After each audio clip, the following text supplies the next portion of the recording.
బీహార్లో ఓటర్ల లిస్టు సవరణ ఇష్యూ రచ్చరచ్చగా మారుతోంది. ఈ నేపథ్యంలో ఓటర్ల జాబితా ప్రత్యేక సమగ్ర సవరణ వివాదంగా మారుతున్నటువంటి ప్రస్తుత పరిస్థితి. సవరణ పేరుతో అర్హులైన ఓటర్లను తొలగిస్తున్నారని ప్రధానంగా ప్రతిపక్షాలు తీవ్ర ఆరోపణలు చేస్తున్నాయి. బీహార్ ఎన్నికల కమిషన్ తీరుపై పలు పార్టీలు సుప్రీంకోర్టులో కూడా కేసు వేశాయి. అయితే కేసును విచారించిన సుప్రీంకోర్టు ఎలక్షన్ కమిషన్ నిర్ణయాన్ని సమర్థించింది. సవరణ మంచి నిర్ణయమేనని అన్న సుప్రీంకోర్టు ఈ టైంలోనే ఎందుకు చేయాల్సి వచ్చిందని మాత్రమే ప్రశ్నించినటువంటి ప్రస్తుత పరిస్థితి ఉంది.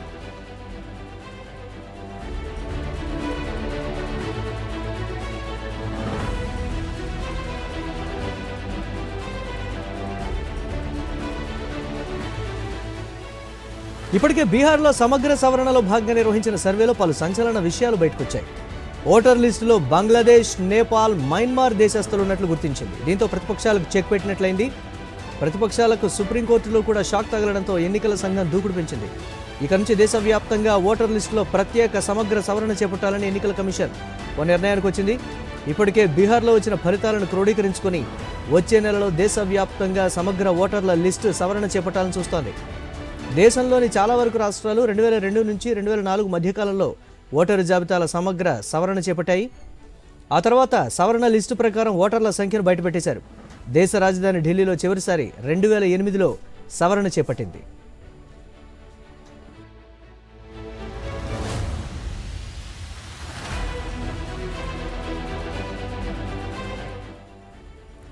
ఈ నేపథ్యంలో ఓటరు జాబితాల సవరణ వ్యవహారంపై ఈ నెల 28న సుప్రీంకోర్టులో మరోసారి విచారణ జరగనుంది. సుప్రీంకోర్టు చెప్పేదానిని బట్టి దేశవ్యాప్తంగా ఈ కసరత్తు నిర్వహణపై ఎన్నికల సంఘం ఫైనల్ నిర్ణయం తీసుకుంటుంది. దేశవ్యాప్తంగా ఓటర్ల లిస్టును సమగ్రంగా సమీక్షించి విదేశీ అక్రమ వలసదారులను తొలగించనున్నట్లు ఈసీ గతంలోనే ప్రకటించింది. కొన్ని రాష్ట్రాల్లో ప్రాంతీయ పార్టీలు దొంగ ఓటర్లతోనే అధికారంలోకి వస్తున్న సందర్భాలు కూడా ఉన్నాయి. వెస్ట్ బెంగాల్తో పాటు ఈశాన్య రాష్ట్రాల్లో కూడా విదేశీయులు దొంగచాటున ఓటర్ల లిస్టులో చేరిపోయారు. దానికి లోకల్ పార్టీలు మద్దతు తెలుపుతున్నాయని అపవాదు కూడా ఉంది. దీంతో దేశవ్యాప్తంగా ప్రత్యేక సమగ్ర ఓటర్ల సవరణను ఎలా చేపడుతుంది, ఎలాంటి ఫలితాలు సాధిస్తుంది, అక్రమ వలసదారుల ఓట్లను తొలగిస్తారా, ఓటర్లను తొలగిస్తే ప్రాంతీయ పార్టీలు ఎలా స్పందిస్తాయన్నదే ప్రధాన చర్చనీయాంశంగా మారుతోంది.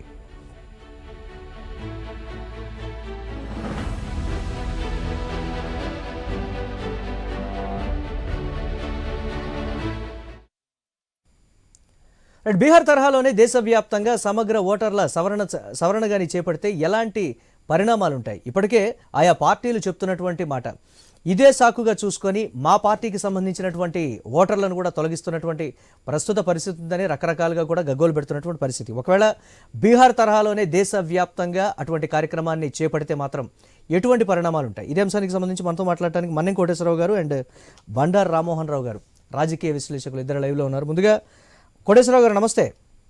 నమస్తే. ఎస్, బీహార్లో ప్రతిపక్షాలు ఆ విధంగా మాట్లాడాయి. తీరా చూస్తే ఒక 3-4 దేశాల నుంచి వచ్చినటువంటి అక్రమ వలసదారులు అయితే అక్కడ ఉన్నటువంటి పరిస్థితి ఉంది. ఒకవేళ దేశవ్యాప్తంగా కానీ ఇటువంటి సమగ్ర సవరణ దాన్ని కానీ చేపడితే ఆ కార్యక్రమాన్ని ఎలాంటి పరిణామాలు ఉంటాయంటే ఏం చెప్తారు మీరు?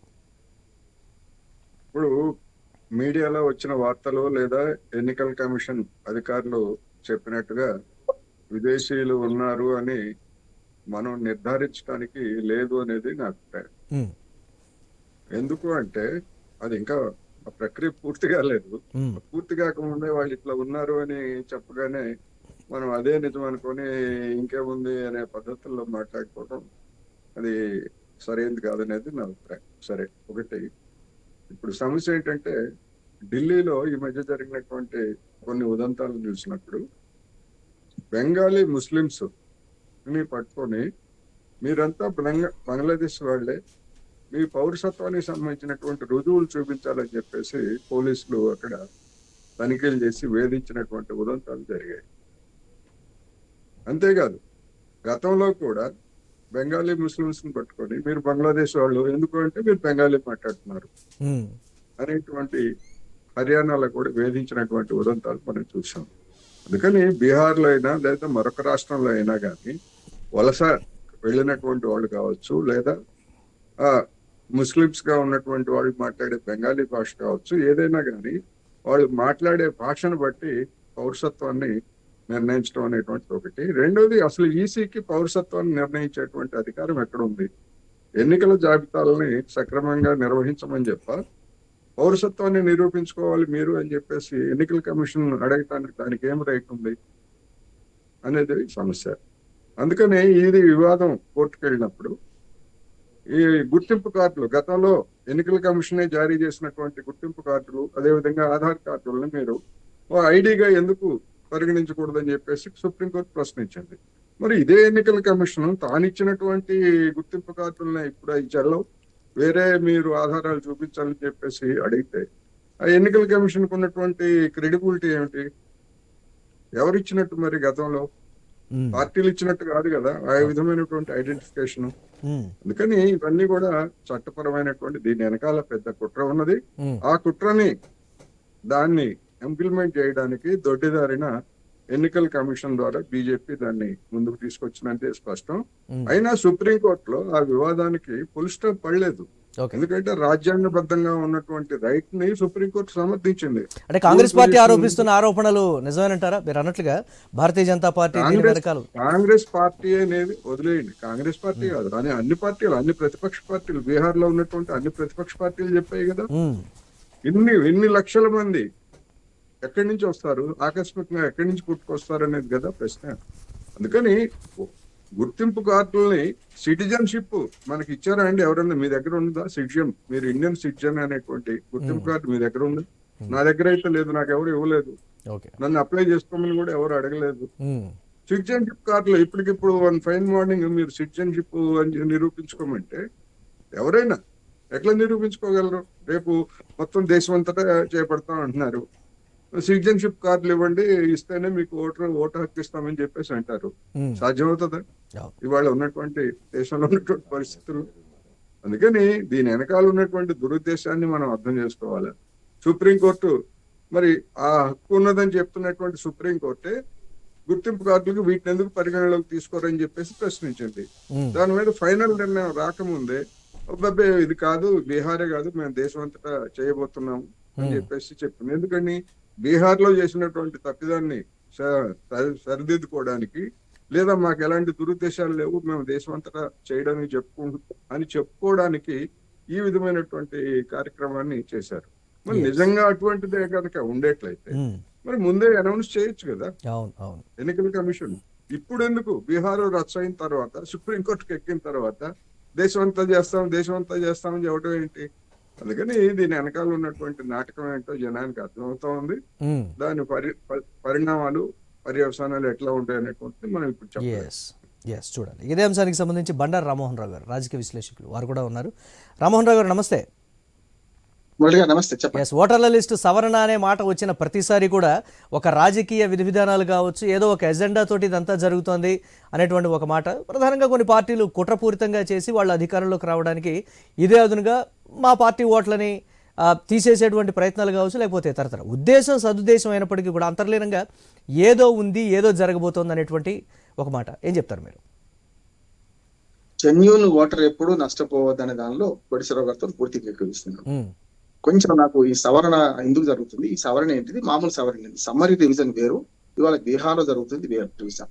బీహార్ లో జరుగుతుంది దాదాపు 20 ఏళ్ల తర్వాత మళ్ళీ జరుగుతున్న రివిజన్. ఇది ఆహ్వానించదగ్గ రివిజన్ జరగాల్సింది, దేశం అంతా జరగాల్సిందే.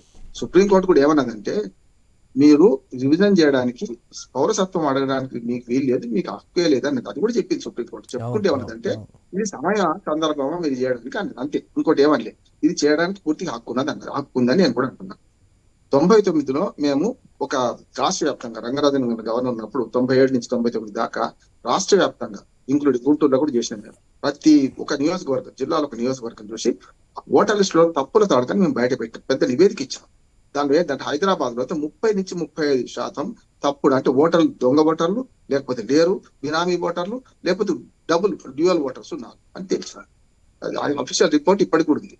రెండోది, ప్రతి నియోజకవర్గంలో ఒక కొన్ని విలేజ్ తీసుకొని చేస్తే గ్రామాలలో, పూర్తి గ్రామాలలో అయితే 15-16% తప్పులు ఉన్నాయి. అంటే ఆ ఊళ్ళో లేని వాళ్ళు కూడా ఓట్లు ఉన్నాయి. వాళ్ళ కారణం ఏంటంటే వాళ్ళు హైదరాబాద్ ఉంటాయి, లేకుంటే గుంటూరులో ఉంటాయి, లేకుంటే ఊళ్ళో ఉంటాయి. అటువంటి వాళ్ళు చనిపోయిన వాళ్ళ ఓట్లు, ఇట్లా చనిపోయిన వాళ్ళు 6 నుంచి 7% చనిపోయిన వాళ్ళ ఓట్లు ఉంటాయి. నేను 97% చెప్తున్నాను.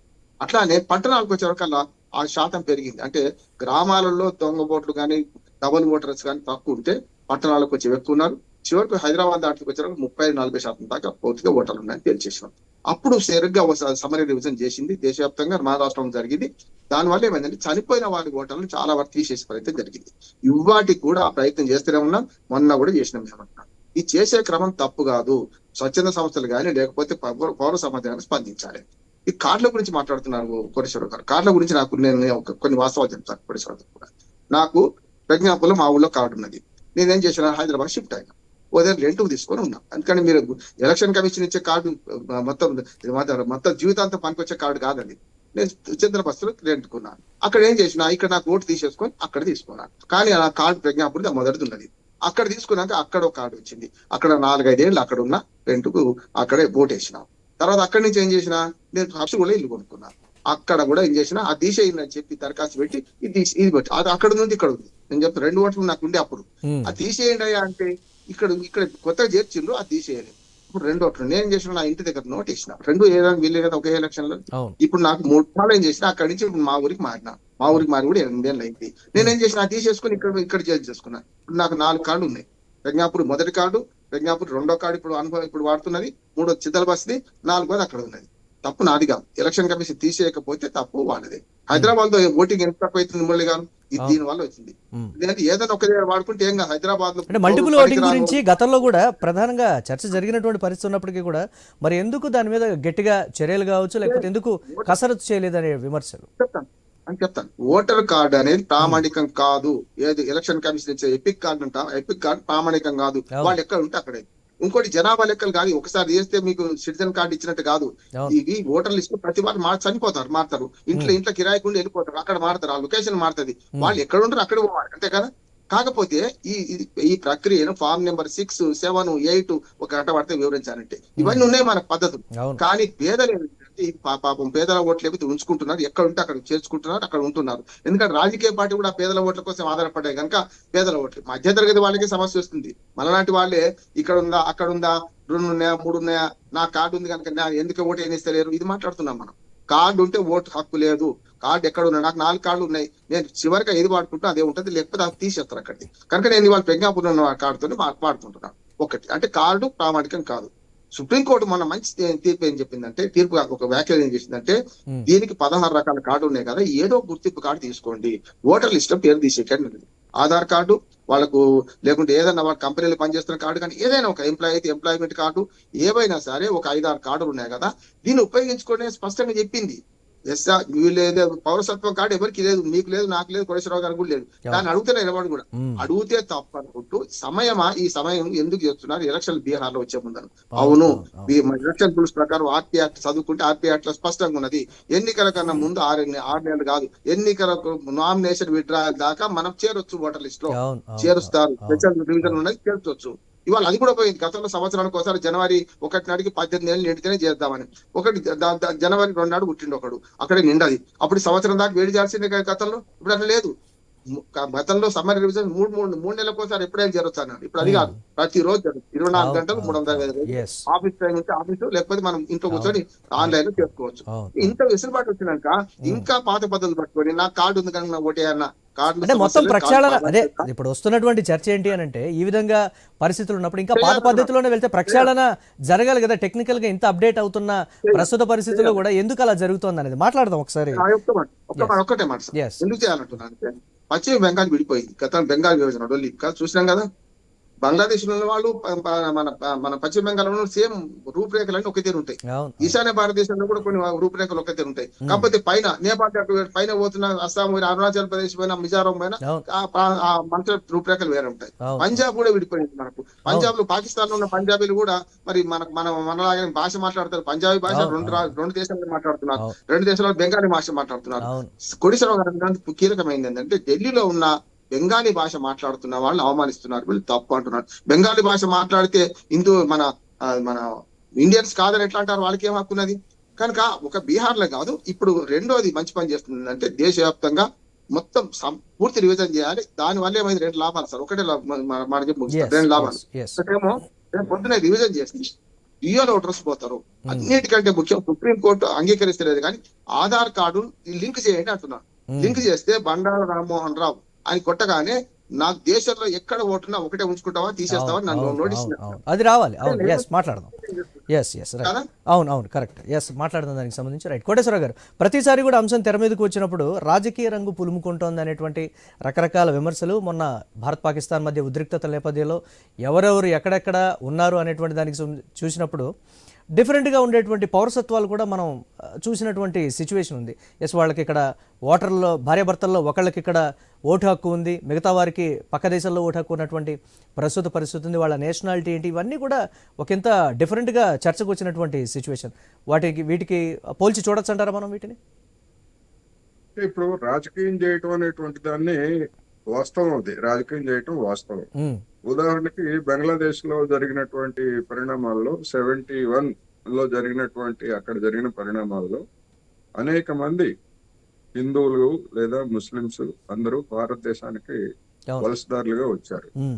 కానీ బీజేపీ ఏం చెప్తా ఉంది, హిందువులను తీసుకోండి, హిందూ ఇక్కడ పునరావాసం కల్పించండి, ముస్లింలను బంగ్లాదేశ్ వెనక్కి పంపించండి అని చెప్తాం. ఏంటి దీనికి ప్రాతిపదిక ఏంటి? కాంతిశీకులుగా వచ్చినటువంటి వాళ్ళు హిందువులు అయితే ఏమిటి, ముస్లింస్ అయితే ఏమిటి అనేది కదా సమస్య. కానీ ఎందుకని మరి బీజేపీ ముస్లింస్ ని పంపించాలి, హిందువుల్ని వాళ్ళు ఇదేమన్నా మతపరమైనటువంటి దేశమా, లేకపోతే ఆ విధమైనటువంటి ఏం మానవ హక్కులు లేకపోతే ఏమి అంతర్జాతీయమైనటువంటి ఒప్పందాలు దాని ప్రకారం మరి చూసినప్పుడు కాంతిశీకుడు అంటే ఎవరైనా కాంతిశీకుడే. మతం, భాష ఇవన్నీ వీటిని బట్టి ఉంటాయా? అందుకని ఎవరు చేస్తున్నటువంటి రాజకీయం వాళ్ళు చేస్తున్నారు. ఇప్పుడు బంగ్లాదేశ్ ముస్లింస్ లేకపోతే రోహింగ్యాల పేరుతోటి లేకపోతే ఇంకొక పేరుతోటి నిత్యం రాజకీయం చేస్తుంది ఎవరండి? ఎవరైనా రోహింగ్యాలు అక్రమంగా ప్రవేశిస్తూ ఉంటే అడ్డుకోవాలి, లేదా బంగ్లాదేశ్ వాళ్ళు అక్రమంగా ప్రవేశిస్తూ ఉంటే అడ్డుకోవాలి. ఎవరొద్దున్నారు? సరిహద్దు భద్రతలు అనేవి లేదా అక్రమంగా చొరబాటుదారులను అడ్డుకోవాల్సింది ఎవరు? కేంద్ర ప్రభుత్వమే కదా. మరి దాన్ని వదిలేసి మరి ఈ రాజకీయం చేయటం అనేటువంటిది దీన్ని ఎట్లా చూడాలి మనం? అందుకని మొత్తం ప్రతిదాన్ని రాజకీయం చేయటం చేసిన తర్వాత అది కాంగ్రెస్ కావచ్చు లేదా ఇంకోటి కావచ్చు, మమతా బెనర్జీ కావచ్చు, ఎవరైనా కానీ ప్రతి రాజకీయం చేస్తున్నారు. ఈ ప్రతి రాజకీయం చేసేటప్పుడు జెన్యున్ ఓటరు నష్టపోకూడదు. ఇప్పుడు రామ్మోహన్ రావు గారు చెప్పారు, నాకు 4 ID కార్డులు ఉన్నాయి, ఏది ప్రమాణం అని. 4 ఉండొచ్చు, 40 ఉండొచ్చు. రామ్మోహన్ రావు గారు ఈ ప్రాంత పౌరుడా లేదా ఈ తెలంగాణ ఈ దేశ పౌరుడా కాదా అనేటువంటిది అది గుర్తింపు. అక్కడ 4 ఉన్నాయా, 3 ఉన్నాయా లేదా 30 ఉన్నాయా కాదు. ఆయనకి గుర్తించడానికి ఆయన ఎంచుకుంటాడు ఎక్కడ ఉంటుంది, ఎక్కడ ఓటు చేయాలి, ఎక్కడ ఓటర్గా ఉండాలి అనేటువంటిది ఆయనకి వదిలేద్దాం. కానీ ఒక రామ్మోహన్ రావు గారు ఈ దేశ పౌరుడే, ఇది గుర్తింపు ఉన్నటువంటి వ్యక్తే అనేటువంటి దాని అందుకోసం తప్ప లేకపోతే దాని వ్యాలిడిటీ దానికోటి కాదు. అందుకని ఆధార్ కార్డు దానికి సంబంధించినటువంటి గోప్యత దెబ్బతింటుందని అనేక మంది వ్యతిరేకించిన మాట వాస్తవం. ఏం వ్యతిరేకించినప్పటికీ ఎవరు ఏ పార్టీ వ్యతిరేకించినా లేదా మేధావులు ఎవరైనా వ్యతిరేకించినా ఇంకోళ్ళు వ్యతిరేకించినా గానీ దాన్ని లింక్ చేస్తున్నారు కదా. మొత్తం బ్యాంకు ఖాతాలకి వీటన్నిటికీ లింక్ చేసి యాక్సెప్ట్ చేస్తున్నారు కదా. వీటన్నిటికీ యాక్సెప్ట్ చేస్తున్నప్పుడు ఆ గుర్తింపుని ఒకవేళ దొంగ కార్డులు ఉన్నాయి, దొంగ కార్డులు ఉంటే వేరేయండి, ఏదైనా అంతే కదా. ఇప్పుడు నకిలీ ఏదైనా ఉన్నా ఏరేమనే కదా చెప్పేది. అందుకని ఇప్పుడు అటువంటిది ఏదైనా ఉండేట్లయితే దేశవ్యాప్తంగా ఒకేసారి చేస్తే ఎవరికైనా ఉంటది. ఇవాళ బీహార్ నుంచి అనేక లక్షల మంది కూలీలు మొత్తం దక్షిణాది రాష్ట్రాలు లేదా ఇతర ప్రాంతాల్లో కూలీలుగా వలసగా వచ్చారు. వాళ్ళు ఓటర్ల జాబితాలో అనేక మందికి తెలుసు తెలియదు, లేకపోతే ఇక్కడ ఉన్నటువంటి పనులు వదులుకొని దానికోసం వెళ్ళటమా లేదా అనేటువంటిది వాళ్ళకి సంబంధించినటువంటి సమస్య.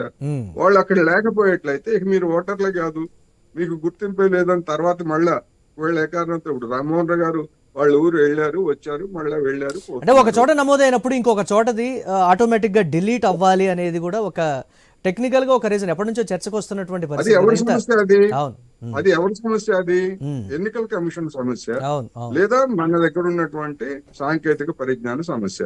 అటువంటి సాంకేతిక పరిజ్ఞానం గతంలో లేని కారణంగా, ఉదాహరణకు నేనే ఉన్నానండి, నేను ఎప్పుడో మా ఊరు వదిలిపెట్టేశాను, కానీ మా తమ్ముళ్ళు లేకపోతే మా తల్లిదండ్రులు ఉన్నారు కనుక మా వాడు ఎప్పుడైనా వస్తాడు, అసలు సొంత ఊరు ఇదే కదా అని చెప్పేసి ఓటర్ల జాబితాలో నా పేరు కూడా కంటిన్యూ చేశారు.